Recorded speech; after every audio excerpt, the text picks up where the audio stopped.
number 2019 paper 6-3. Height of a student at the mainland college are normally distributed with mean and standard deviation. Find the possibility that a mainland student chosen at random has a height less than h is 0.67. Find the possibility of h. All right. पहली जो आपको information दी हुई है main, वो क्या है? आपके पास mean की वैल्यू आ चुकी है, इट्स 148 सेंटीमीटर, एंड आपके पास स्टैंडर्ड डेविएशन भी आ चुका है, इट्स 8 सेंटीमीटर. ठीक है. For first part it says that possibility आपको फाइंड करनी है x लेसर देन h, और ये कितना होना चाहिए आपके पास? 0.67. ऑलराइट.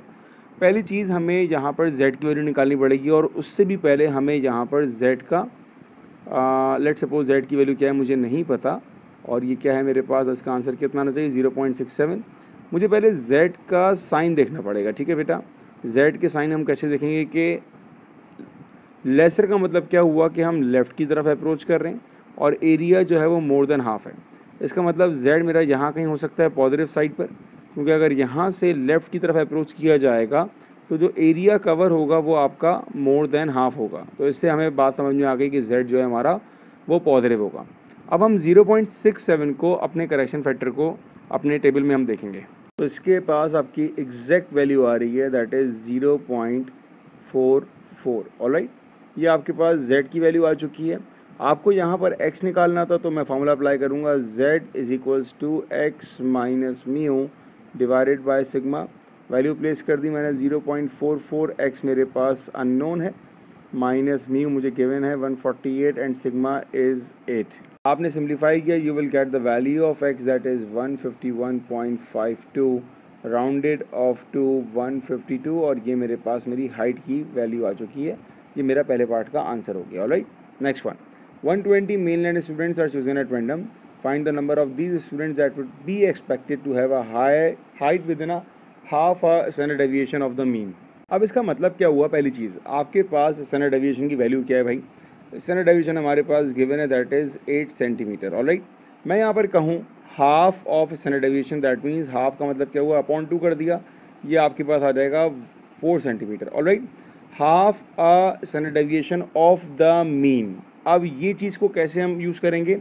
मीन क्या था? 148. इसका मतलब है हाफ या तो मीन से कम हो सकता है या फिर हाफ मीन से ज़्यादा हो सकता है. तो हमारे पास एक वैल्यू आ रही है 144, और एक वैल्यू आ रही है हमारे पास 152. तो इसका मतलब ये हुआ कि अब जो आपसे प्रोबेबिलिटी पूछी गई है वो पूछी गई है 144 और 152 के बीच में. ये मतलब हुआ half a standard deviation of the mean. अब इसके हम दो केसेस बना के कर लेते हैं. हमें पहले केस में कहा गया है x इज़ ग्रेटर देन 144, और दूसरे में मेरे पास आ जाएगा x इज़ लेसर देन 152. जैसे ही आपके पास x आ गया, आपने फ़ौरन फार्मूला अप्लाई कर दिया, z is equals to x minus mu divided by sigma. Simplify किया z की वैल्यू निकालने के लिए. आपके पास z की वैल्यू आ गई है भाई -1/2 और 1/2. ऑलराइट. इसका मतलब ये हुआ, मेरे पास लिखा हुआ क्या है? मेरे पास लिखा हुआ है z इज़ ग्रेटर देन -1/2 और lesser than 1 divided bye 2. Alright. तो अगर मैं इसका एक रफली वो बनाऊँ, टेबल बनाऊँ, इसका मैं ग्राफ बनाऊँ, तो -1/2 कहाँ पर होगा? यहाँ पर आएगा, ये आएगा -1/2, और +1/2 मेरे पास इधर आएगा 1/2. जो मेरा रिक्वायर्ड एरिया है वो कौन सा है? जो मेरा रिक्वायर्ड एरिया है, जो मैं चाह रहा हूँ, वो बेसिकली इसके बीच में होगा कि -1/2 से ज़्यादा और +1/2 से कम. ये वो एरिया है जो मेरा रिक्वायर्ड है. कैसे निकालूंगा? बहुत सिंपल है. पहले मैं वो एरिया निकालूंगा जो 1/2 से मुझे देगा टेबल मेरा, ये वाला एरिया आ जाएगा, और फिर मैं निकालूंगा ये वाला एरिया जो छोटा सा बचेगा. जब मैं दोनों को सब्ट्रैक्ट कर दूंगा तो मेरा वही रीजन आएगा जिसकी मुझे तलाश है, जैसे जो ये वाला रीजन है. अब इस एरिया को निकालने के लिए पहले हम स्टार्ट करते हैं नेगेटिव वाले से. ऑलराइट. अगर मैं नेगेटिव वाले की बात करूं तो मेरे पास जो ये डायग्राम बन रही है, -1/2 ये आ गया मेरे पास. मुझे कौन सा एरिया चाहिए? मुझे वो एरिया चाहिए जो इसके लेफ़्ट पर होगा. ठीक है. हमारे पास इस टेबल में नेगेटिव वैल्यूज़ तो होती नहीं है, तो जब मैं इसको रिफ्लेक्ट करूँगा, फ्लिप करूँगा, तो ये आ रहेगा +1/2, और जो एरिया मुझे चाहिए वो आएगा मेरे पास ये वाला एरिया. ऑलराइट. तो मैं 1/2 पर अब प्रोबेबिलिटी निकालता हूँ. तो आपके पास इसका आंसर आया, वो आया 0.6915. ऑलराइट. ये मैंने 0.5 z की वैल्यू पे निकाला. मेरे पास जो एरिया आता है वो हमेशा लेफ़्ट साइड का आता है, ठीक है। तो अगर मैं इसको शेडिंग करके बताऊं तो जो एरिया मेरे पास अभी आया है 0.6915, ये एरिया बेसिकली ये पूरा आ गया, लेफ़्ट साइड का आ गया 1/2 से। ऑलराइट, ये पूरा एरिया आ गया। मुझे तो चाहिए था राइट वाला एरिया, तो मैं सिंपली क्या करूँगा, मैं इसको 1 में से माइनस कर दूंगा, तो ये आ गया 0.3085। ऑलराइट, अब मैं निकालूंगा ये वाली प्रोबेबिलिटी जो कि हमारी इस रेड वाली की है। ये क्या है, मैंने 1/2 पे निकालनी है। सिंपल, मैंने 0.5 पर जाके देखा तो मेरे पास आंसर आया probability of z greater lesser than 152 वाली की बात कर रहे हैं, तो इसका आंसर मेरे पास आ जाएगा सिंपली 0.6915। ऑलराइट, अब जो मेरा फाइनल आंसर होगा वो क्या होगा, 0.6915, इसमें से माइनस कर देंगे 0.3085 को। ये आंसर आ गया मेरे पास 0.383। ये मेरा बहुत मेन आंसर था, ठीक है। जब ये आंसर आ गया, अब मैंने सिंपली क्या करना है, कितने हैं, 120 है मेरे पास, इनको चूज़ क्या किया था, तो मैं यहाँ पर 120 को मल्टीप्लाई कर दूंगा 0.383 से, आंसर आ जाएगा 45.96 विच इज़ इक्वल्स टू 46। ये आपका final answer. It's November 2019, paper 6-2. The heights in meters of FIR trees in a large forest have a normal distribution with mean 40 and standard deviation 8. तो आपको इंपॉर्टेंट वैल्यूज़ मिल चुकी हैं, आपको mean मिल चुका है 40 और आपको स्टैंडर्ड डेविएशन भी मिल चुकी है, that is 8. For first part it says that find the possibility that a FIR tree chosen at random in this forest is a height less than 45 meters. So first part x lesser than 45, z की value निकालेंगे हम लोग। अब तो आपने solve किया, z की value आ गई, उस पर आपने वैल्यू निकाली, तो ये आ गया 0.734। ये आपके पहले पार्ट का आंसर आ गया। Alright, for next part it says that find the possibility that a FIR tree chosen at random in this forest has a height within 5 meters of the mean. Alright, now what is meant by within 5 meters of the mean? आपका mean क्या है, आपका mean है 40। इसका मतलब है अब जो मेरे लिए एक्सेप्टेबल है वो 35 भी है और वो 45 भी है। ऑलराइट, तो मैं अब जो वैल्यू ढूंढ रहा हूँ वो क्या है मेरे पास, that is greater than 35 and lesser than 45। ये मतलब हुआ within 5 metres of the mean.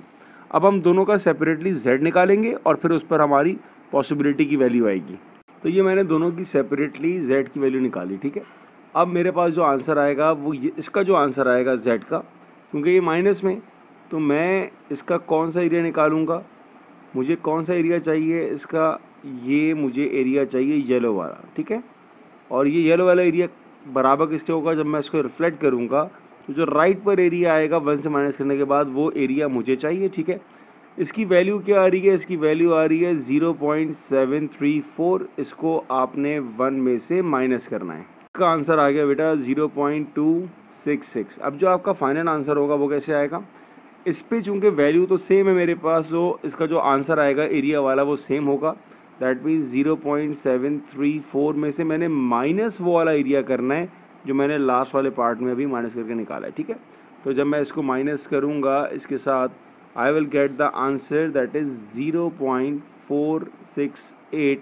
ये आपका final answer. Next part, in another forest the height of another type of FIR tree are modelled by a normal distribution. A scientist measures the height of 500 randomly chosen trees of this type. He finds that 48 trees are less than 10 meters high and 76 trees are more than 24 meters high. Find the mean and standard deviation of the height of the trees of this type. इस सवाल के ज़रा data को understand करते हैं। He finds that 48 trees are less than 10 meters. Alright, तो मैं ये कह सकता हूँ possibility x less than 10 is equals to कितने हैं भाई, 48 है, और टोटल ट्रीज कितने हैं, दे आर 500। तो बेसिकली आपको यहाँ पर प्रोबेबिलिटी मिल चुकी है 0.096। ऑलराइट, एक और बात क्या की है उसने, possibility he finds that 48 trees are less than 10 metre and 76 trees are more than 25। Alright, more than 24 आ जाएगा मेरे पास, कितने ट्रीज़ हैं, 76 आउट ऑफ 500। ऑलराइट, इसकी भी आपके पास प्रोबेबिलिटी आ गई, दैट इज 0.152। अब आपने इन दोनों को इंडिविजुअली सॉल्व करना है, ठीक है। हम पहले यहाँ से स्टार्ट करते हैं। ये मेरे पास मेन इक्वेशंस आ गई हैं बेटा। अब मैं सॉल्व करना स्टार्ट कर रहा हूँ। Possibility of x lesser than 10 is equals to 0.096। सबसे पहला काम z निकालेंगे। z is equals to x minus mu. Mu क्या है आपके पास, आपको नहीं पता, 10 minus mu divided by sigma. z निकालने के लिए हमें यहाँ पर प्रोबेबिलिटी दे दी, ठीक है। तो पहली बात मैं रफली स्केच करता हूँ ज़रा इस चीज़ को। सबसे इम्पॉर्टेंट चीज़ क्या होती है, हमारे पास z का साइन होता है। तो अभी हम लोग किस तरफ फोकस करेंगे बेटा, अभी हम फोकस करेंगे लेफ्ट साइड पर, और एरिया क्या होना चाहिए 0.096, तो लेस देन हाफ है। इसका मतलब जो मेरा z होगा वो यहाँ लाई करेगा, जब मैं लेफ्ट पे देखूंगा तो जो एरिया आएगा वो आएगा लेस देन हाफ। तो मेरा जो z होगा ये क्लियर हो गया कि मेरा z इस केस में नेगेटिव है। ऑलराइट, मैं अब इस एरिया को सर्च करूंगा अपने नॉर्मल टेबल पर। हमारे पास वैल्यू नेगेटिव में तो होती नहीं है, तो मैं अगर इसको फ्लिप करूं तो ये वाला z यहाँ पर आ जाएगा बेटा, ठीक है। तो एरिया मुझे दिया हुआ है 0.096, ये कहाँ पर होगा, ये बेसिकली इस z के राइट पर होगा। ऑलराइट, तो मुझे अगर टेबल से सर्च करना है तो पहला स्टेप मुझे इसको 1 में से माइनस करना पड़ेगा।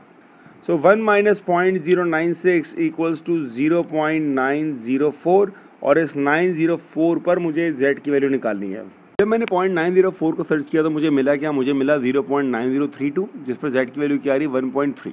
ऑलराइट, मुझे इसमें मजीद 8 को ऐड करना है, तो 8 मुझे कहाँ मिला 0.005। तो मेरे पास जो z की वैल्यू आ रही है दैट इज़ 1.305। लेकिन याद रखिएगा यहाँ पर आपने नेगेटिव साइन इंट्रोड्यूस कराना है, जो कि हम स्टार्ट में डिस्कस कर चुके हैं कि हमारे पास z जो है वो नेगेटिव होगा। तो मेरे पास एक वैल्यू z की आ चुकी है। जैसे मैंने 10 को लेके सॉल्व किया है, अब मैं 24 को भी लेके सॉल्व करूँगा, ठीक है। तो यहाँ पर मेरी इक्वेशन क्या बनेगी, probability x greater than 24 is equals to 0.152। Steps हमारे वही हैं, पहले हम z की प्लेसमेंट को हाईलाइट करेंगे। तो अगर z राइट की तरफ होगा, और राइट की तरफ होगा, तो एरिया जो है वो लेसर देन हाफ है। तो इसका मतलब z मेरे पास यहाँ कहीं होगा कि जब राइट की तरफ देखेगा तो एरिया आ जाएगा 0.152। जो भी वैल्यू हमारी आती है वो हमेशा left side of the curve आती है। ऑलराइट, कहाँ की वैल्यू आती है बेटा, यहाँ की वैल्यू आती है। तो आपको पहले स्टेप में क्या करना पड़ेगा, 1 माइनस 0.152, 1 माइनस 0.152, आपका आंसर आ गया 0.848। इसका मतलब 0.848 आपका कौन सा एरिया है। अगर मैं इसको शेड करूँ तो ये जो आपका एरिया आ रहा है ये इस साइड का आ रहा है सारा। ऑलराइट, 0.848 पर अब आपने z की वैल्यू को सर्च करना है टेबल से।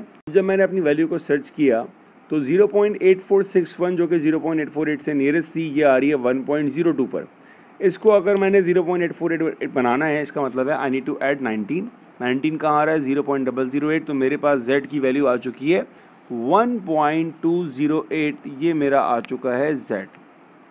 जैसे ही मेरे पास z आ चुके हैं 2, इसका मतलब है अब मैं अपनी इक्वेशन बना सकता हूँ। मैं दोनों z वैल्यू के लिए ये वाली इक्वेशन यूज़ करूँगा, ठीक है। तो जब मेरे पास नेगेटिव वैल्यू आई z की, तो आई मेरी equation -1.305 is equals to 10 minus mu divided by sigma.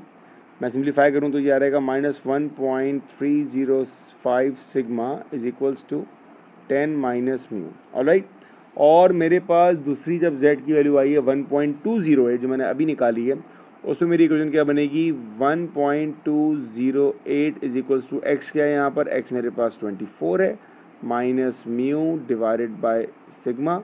यहाँ पर आ जाएगा 1.208 sigma is equals to 24 minus mu. दो इक्वेशन आपके पास बन चुकी हैं। Alright, it's equation 1, it's equation 2। We need to solve them simultaneously to find the value of mu and sigma. Class यहाँ पे जो वैल्यू थी ये 1.028 थी, तो मैंने हर जगह इसको करेक्ट कर दिया 1.028। सॉल्व किया साइमल्टेनियसली मैंने, मेरे पास सिग्मा आ गया 6 और म्यू आ गया 17.8। ये हमारे answers. It's June 2020 paper 5.2. Trees in the Radian forest are classified as tall, medium or short according to their height. The heights can be modeled by a normal distribution with the mean 40 and standard deviation 12. Trees with a height of less than 25 meter are classified as short. Find the possibility that a randomly chosen tree is classified as short. Short आने के लिए क्या था, उसकी height को 25 से कम होना पड़ेगा। ऑलराइट, मुझे डेटा क्या क्या दिया हुआ है, मुझे मीन मालूम है, मुझे म्यू पता है दैट इज़ 40, मुझे सिग्मा मालूम है दैट इज़ 12, और फर्स्ट पार्ट में मुझे निकालना है प्रोबेबिलिटी दैट एक्स, क्योंकि शॉर्ट की बात कर रहा है तो लेसर देन 25 हो जाएगा। बहुत सिंपल बन गया क्वेश्चन मेरे पास। मुझे पहले z निकालना पड़ेगा। z is equals to x minus mu divided by sigma. x क्या है मेरे पास 25 minus mu is what 40 divided by sigma is what 12। Simplify करते हैं इसको। z का आंसर हमारे पास आ जाएगा -1.25। ऑलराइट, ये आ गया z का आंसर। अब -1.25 का मतलब ये हो गया कि हमारे पास जो वैल्यू होगी वो नेगेटिव साइड पर होगी। ठीक है, हम जो एरिया ढूंढ रहे हैं वो क्या है, इससे लेसर का। तो मैं ये कह सकता हूँ z should be lesser then -1.25। Alright, तो अगर मैं 1.25 को ड्रॉ करता हूँ, यहाँ पर ये आया -1.25, जो रीजन मेरे रिक्वायर्ड है वो रीजन ये वाला काउंट किया जाएगा। ठीक है, हमारे पास चूँकि z टेबल पर नेगेटिव वैल्यूज़ नहीं होती हैं, तो मैं जब इसको फ्लिप करूँगा तो ये आ रहेगा 1.25, और जो एरिया होगा मेरे पास, जो एरिया होगा वो इसके राइट का होगा। ठीक है, तो अब क्या करेंगे, हम पहले वैल्यू निकालेंगे। कहाँ पर हम पहले वैल्यू निकालेंगे 1.25 पर। ये वैल्यू हम निकालेंगे टेबल से, और जो भी उसका आंसर आएगा उसको हमें 1 से माइनस करना पड़ेगा, ताकि हमारे पास जो रीजन आएगा वो राइट साइड वाला आएगा। क्योंकि जो टेबल का आंसर आता है वो हमेशा लेफ्ट साइड का आएगा, हमें चाहिए राइट का, हम उसको 1 से माइनस करेंगे। तो आपका आंसर आ जाएगा 0.1056, जिसको हम कह सकते हैं 0.106। ये आपके पास पहले पार्ट का आंसर आ गया। Alright, next one. Of the trees that are classified as tall or medium, 1/3 are tall and 2/3 are medium। तो ये आपको एक रेशो दे दिया 1/3 एंड 2/3। तो हम टॉल के ऊपर देखेंगे तो 1/3 है, और मीडियम को देखेंगे तो 2/3 है। ठीक है जी। Show that the possibility that a randomly chosen tree is classified as tall is 0.98 correct to 3 decimal place. Alright, देखिए पहली बात बड़ी क्लियर है यहाँ पर। हमारे पास जब भी x की वैल्यू ग्रेटर देन 25 होगी, ठीक है ना, जब ग्रेटर देन 25 होगी तो या तो हम डील कर रहे होंगे टॉल में, या फिर हम डील कर रहे होंगे मीडियम में। क्योंकि जब लेसर देन 25 होगी तो वो हमारे पास शॉर्ट हो जाएगा, जो हम निकाल चुके हैं। ठीक है, तो अब इसकी प्रोबेबिलिटी कैसी होगी, बहुत सिंपल है। इसका आएगा 1 - 0.106, जो कि हमारे पास फर्स्ट का आंसर आया था। तो अगर हम 1 से माइनस करें 0.106 को, that will be equals to 0.894। लेकिन ये 894 में टॉल और मीडियम दोनों शामिल हैं। ठीक है ना, हमें तो टॉल की बात करनी है। टॉल क्या था, टॉल 1/3 था। तो 1/3 का मतलब ये हुआ आई नीड टू डिवाइडेड बाय 3। तो जब मैं इसको 3 से डिवाइड करूँगा, आंसर इज़ 0.298, जो कि आपको शो करना था। For part C it says find the height above which trees are classified as tall. अच्छा जी, एक बात क्लियर करते हैं कि हमारे पास जो आया है ये प्रोबेबिलिटी आ चुकी है हमारे पास टॉल की, जो हमें निकालने को कहा था। ठीक है ना, अब मुझे हाइट नहीं पता कि क्या वो हाइट हो कि हमारे पास पॉसिबिलिटी जो है वो ट्री की टॉल की है। Probability of x greater then k मुझे नहीं पता, इज इक्वल्स टू 0.298। ये सवाल रिवर्स का आ गया कि यहाँ पर आपको पॉसिबिलिटी नोन है। ऑलराइट, उससे पहले हमें यहाँ पर z की वैल्यू को हाईलाइट करना पड़ेगा। ठीक है जी, अब z की वैल्यू क्या होगी मेरे पास, अगर मैं अपना एरिया देखूं तो एरिया मेरे पास क्या है, इट्स लेसर देन हाफ, और डायरेक्शन क्या होगी, राइट साइड पर। लेसर देन हाफ और राइट साइड कहाँ पर होगा भाई, ये यहाँ पर हो रहा होगा। ठीक है, z मेरा यहाँ लाई करेगा कि एरिया जो आएगा राइट साइड पर वो लेसर देन हाफ होगा। तो इसका मतलब ये हुआ कि z की वैल्यू मेरे पास पॉजिटिव आने वाली है। अब z जो आता है वो तो हमेशा लेफ्ट साइड का आता है टेबल से, तो मुझे क्या करना पड़ेगा, एरिया भी लेफ्ट साइड का चाहिए होगा। वो कैसे आएगा, बहुत सिंपल, 1 में से आपने 0.298 को सब्ट्रैक्ट किया, ये आंसर आया 0.702। मैंने इस वैल्यू को अपने टेबल पर अब सर्च करना है 0.702 को। जब मैंने सर्च किया तो मेरे पास जो वैल्यू आ रही है z की, दैट इज़ 0.53। ये मेरे पास वैल्यू आ चुकी है टेबल से, और जब z आ गया तो जीत हमारी हो गई। सिंपल फार्मूला अप्लाई करना है, z equals to x minus mu divided by sigma. z की जगह 0.53 multiply by sigma is 12 plus mu is 40 equals to x। Simplify करते हैं इसको, आपका आंसर आ गया x इज इक्वल्स टू 46.36, जिसको हम राउंड ऑफ करेंगे तो that will be equals to 46.4। ये आपका answer. It's question number 135 from June 2020 paper 5-3। In a certain town, the time x hours for which people watch television in a week has a normal distribution with mean 15.8 and standard deviation of 4.2।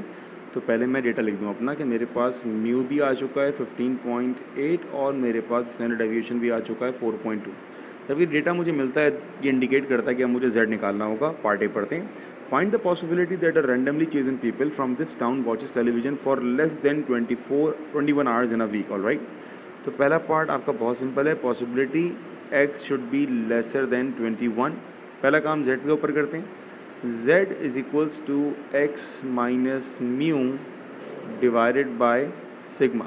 Alright, simplify किया, you will get the value of z। तो z की value आ गई मेरे पास 1.238। मैंने इसकी table value भी निकाल ली, लेकिन हमारा ये आंसर नहीं होगा क्योंकि ये साइन क्या लेसर का। ठीक है, तो मैं इसको ये कह सकता हूँ z should be lesser then 1.238। Alright, अब अगर मैं इसकी टेबल वैल्यू बनाऊँ, ग्राफिकल मैं रिप्रेजेंट करूँ उसको, तो ये मेरे पास है 1.238 1.238, और जो मेरे पास आंसर आता है टेबल से वो हमारे पास हमेशा लेफ़्ट साइड का होता है।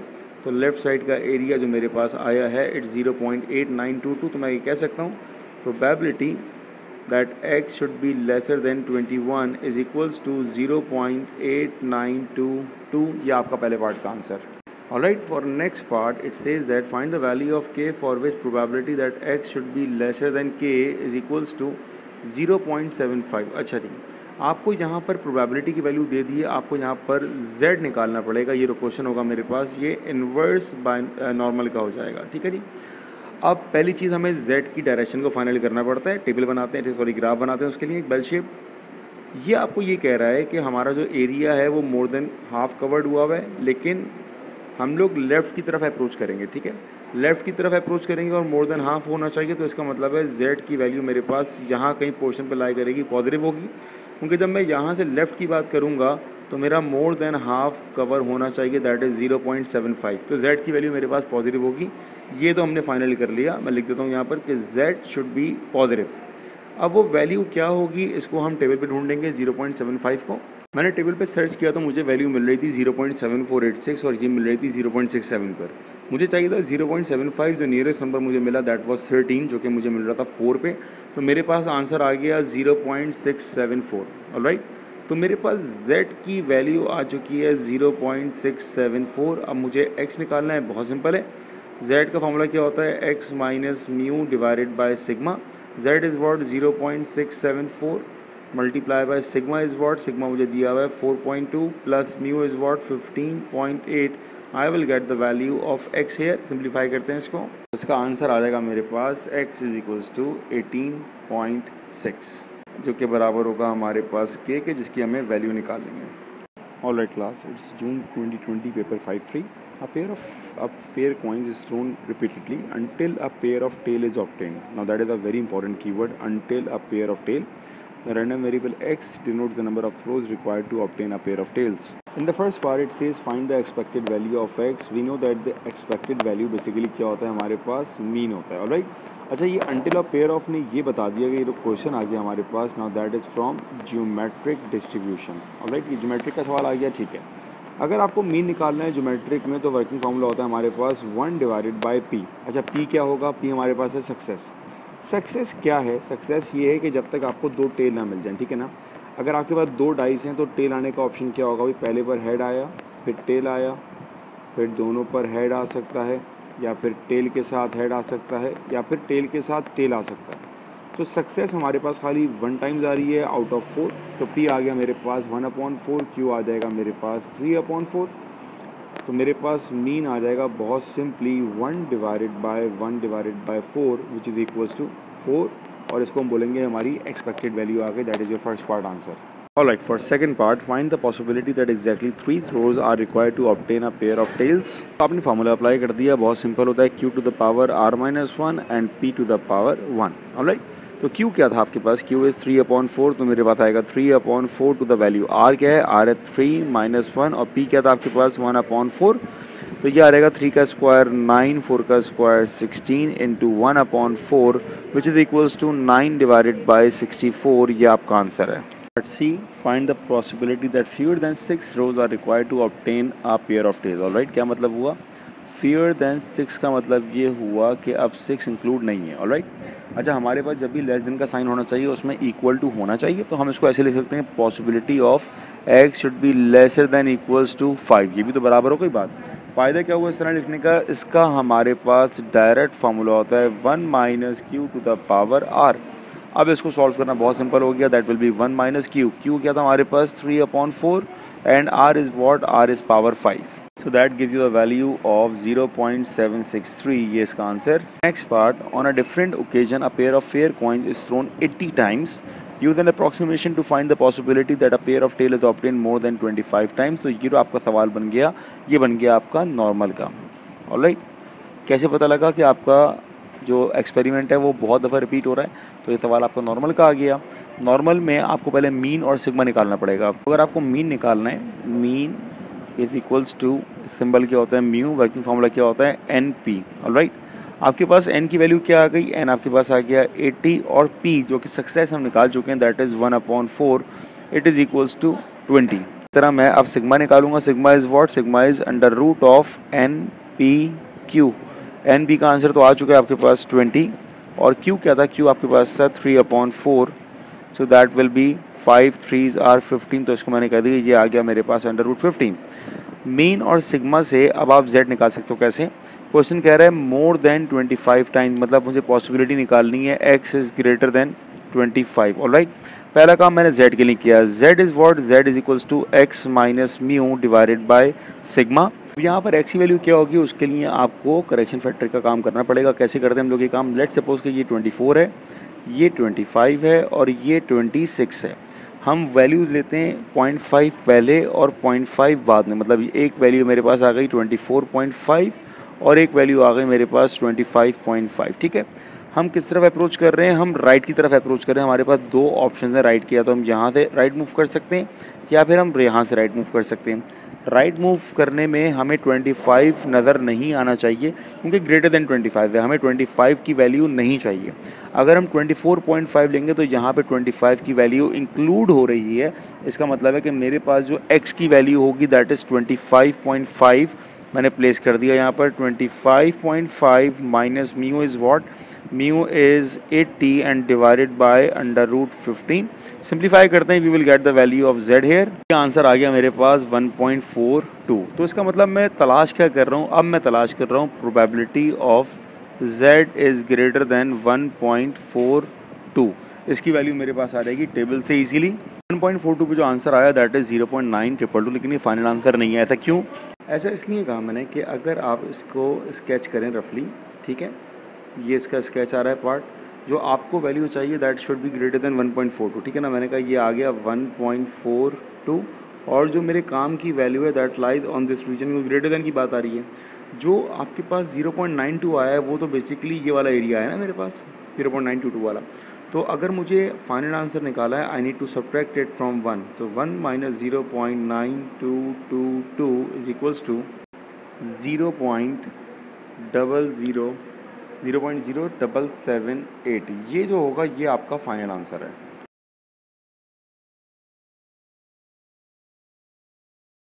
Alright class, it's November 2020, paper 5-2. Pia runs 2 kilometers every day and her times in minutes are normally distributed with mean 10.1 and standard deviation 1.3. आपके पास मीन आ गया, स्टैंडर्ड डेविएशन आ गया। Find the probability that on randomly choosing day Pia takes longer than 11.3 minutes. तो मेरे पास पहले question में क्या कहा है, x is greater then 11.3 minutes. देखिए, मीन को और सिग्मा को देने का मकसद ये है कि आप z निकाल लो। जब मैंने z निकाला मेरे पास आंसर आ गया 0.923। अब मैंने ये देखना है कि ये ग्रेटर देन है। ठीक है, z की वैल्यू 0.923 पे मैंने पॉसिबिलिटी निकाली टेबल से, तो ये आंसर आ गया 0.8220। लेकिन आपने ख्याल इस बात का रखना है कि जो आपकी वैल्यू आती है, ये मैंने इसीलिए ग्रीन रीजन किया हुआ है कि ये जो ग्रीन रीजन है ये 0.8220 को रिप्रेजेंट कर रहा है। हमें चूँकि फाइंड करना है ग्रेटर देन, इसका मतलब ये हो गया कि मुझे जो चाहिए वो ये येलो रीजन चाहिए। तो मैंने अपनी इस प्रोबेबिलिटी को 1 में से सिंपली माइनस किया, तो मेरे पास जो आंसर आया 0.178, ये मेरा राइट वाला रीजन है जिसकी मुझे रिक्वायरमेंट थी और ये मेरे पहले का आंसर आ गया।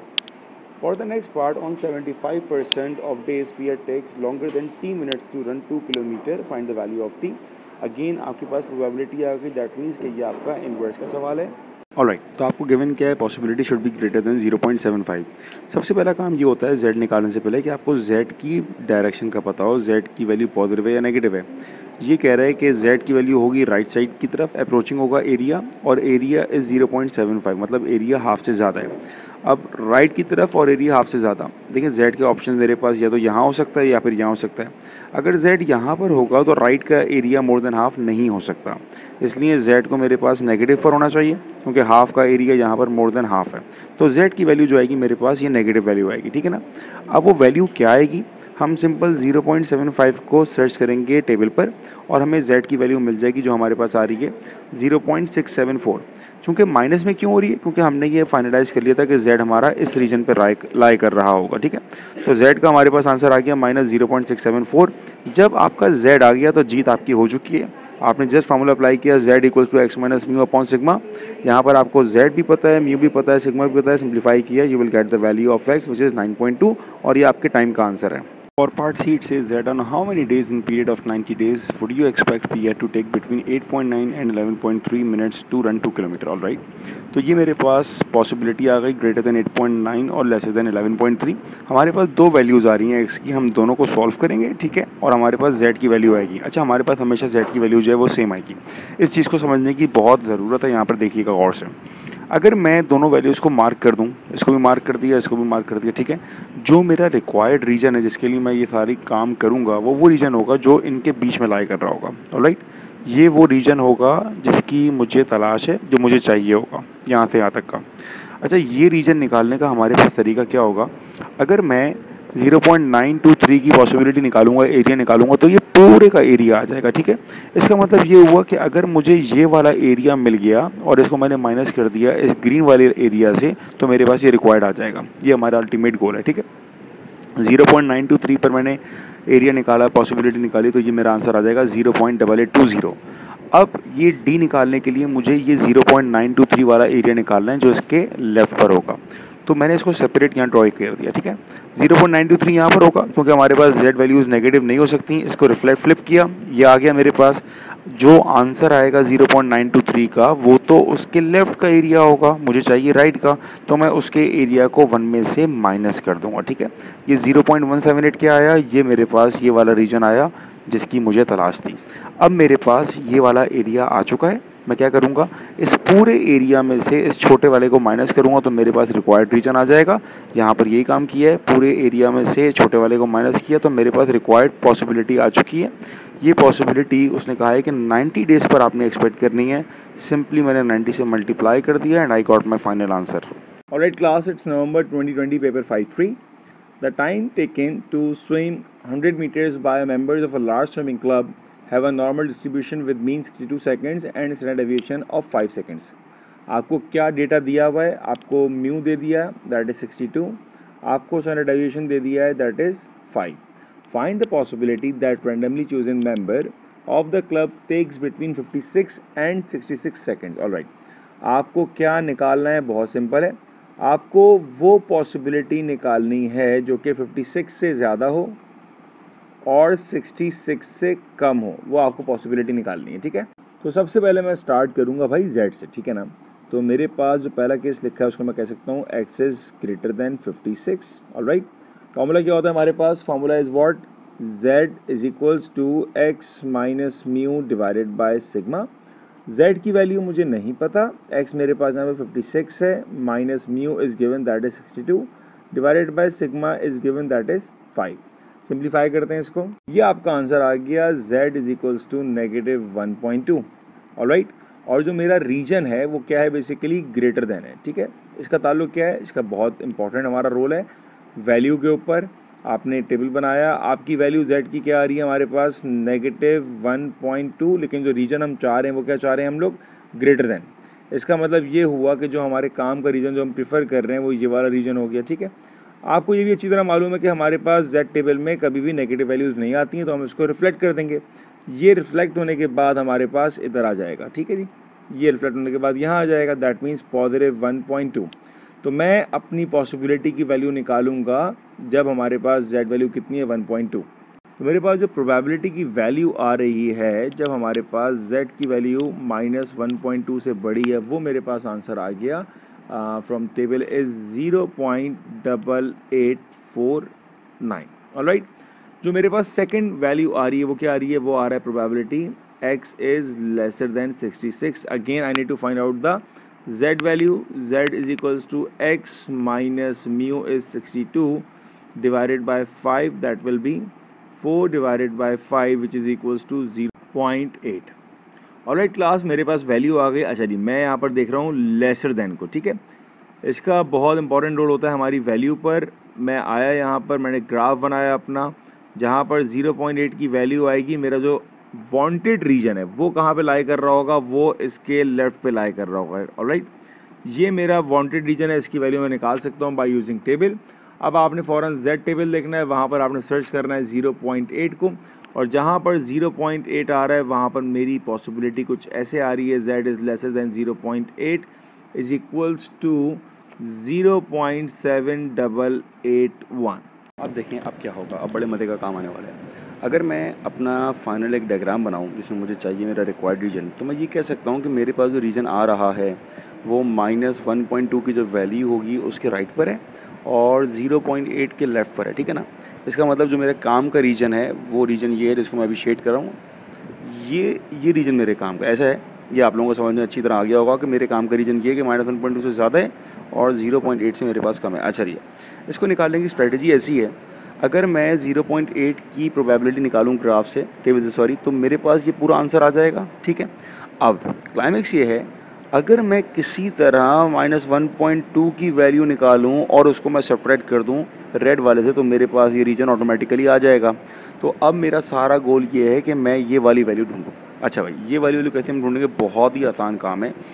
अगर आपको मैं इसकी एग्जांपल यहाँ दूँ बना के, मेरे पास जो मुझे रिक्वायर्ड रीजन है वो क्या है कि यहाँ पर मेरी वैल्यू -1.2 है और जो रीजन मैं ढूंढ रहा हूँ, जो मुझे ज़रूरत पड़ रही है, वो रीजन ये वाला है. ठीक है, हम जानते हैं कि हमारा जो ग्राफ होता है ये सिमेट्रिकल होता है, तो अगर मैं 1.2 को इधर लेकर आऊँ तो रीजन कौन सा बनेगा, शेड वाला. यस, आपने बिल्कुल सही कहा, राइट वाला बनेगा. मुझे ये राइट वाला निकालना है. ठीक है, मेरे पास जो वैल्यू है ये 0.8849, ये कौन सी है, ये तो वैल्यू इस 1.2 के लेफ़्ट वाली वैल्यू आ गई. ठीक है ना, अगर मुझे राइट की वैल्यू निकालनी होगी तो मैं क्या करूँगा, मैं सिंपली इसको 1 में से माइनस कर दूँगा. 1 माइनस 0.8849, मेरे पास जो आंसर आएगा वो ग्रीन वाला आएगा. ये मेरे पास आंसर आ गया 0.1151 और अब मेरा आंसर आएगा, पता है क्यों, देखें गौर से, ये वाला जो आपका एरिया था ना, ये मैं निकाल चुका हूँ, दैट इज़ 0.1151. मैं यहाँ लिख देता हूँ, ये वाला आ गया एरिया मेरे पास 0.1151 और जो पूरा एरिया मेरे पास था वो था 0.7881. अब ये तो आपको समझ में आ रहा होगा कि जो ये रीजन बचा मेरे पास, ये सिंपल कैसे आएगा, 0.7881 माइनस 1, नॉट 1.2, इसका जो मेरे पास एरिया था 0.1151 इज इक्वल्स टू 0.673. ये आपका आंसर है. Now in part B it says that 13% of the members of the club take more than T minutes to swim 100 meters. Find the value of T. तो आपको यहाँ पर probability दी हुई है. ठीक है, दैट इज़ 0.13. मुझे यहाँ पे टाइम की वैल्यू नहीं पता. सबसे पहला काम हमेशा होता है कि हम यहाँ पे निकालेंगे Z. ये सवाल हमारा इन्वर्स नॉर्मल का आ गया. ठीक है, तो मुझे Z निकालने के लिए प्रोबेबिलिटी दी हुई है 0.13. ये मतलब ये रीजन हो गया जो मैंने यहाँ पर शेड किया हुआ है येलो से. अगर मुझे टेबल से वैल्यू आएगी तो वो हमेशा मेरे पास लेफ़्ट वाले रीजन की आती है, तो इसलिए मैंने इसको 1 में से माइनस किया. ये आंसर आ गया 0.87. 0.87 अगर मेरे पास प्रोबेबिलिटी होगी तो उस पर Z की वैल्यू क्या होगी, मैंने जाके टेबल से निकाला, मेरे पास वैल्यू आ गई 1.127. जब आपके पास Z की वैल्यू आ गई ना, समझ जाएं ये आपकी जीत हो गई. अब आपने सिंपली Z की वैल्यू को इस फॉर्मूले में अप्लाई करना है और आपने X निकालना है. मेरे पास X का आंसर आ गया 67.635. ये मेरा फाइनल आंसर था. अब T निकालने के लिए मैंने सिंपली काम क्या करना है, मेरे पास जो आंसर आ रहा है किस में आ रहा है, मेरे पास मिनट्स में. ठीक है, और आपको जो दिया हुआ था दैट वाज इन सेकंड्स, तो अब आपको यूनिट कन्वर्ट करना पड़ेगा. तो अब मैं अपने टाइम जो X का आंसर आया है 67.63, उसको मैंने डिवाइड करना है 60 से, तो मेरे पास टाइम का फाइनल आंसर आ जाएगा 1.127. ये आपके पास फाइनल आंसर है टाइम का.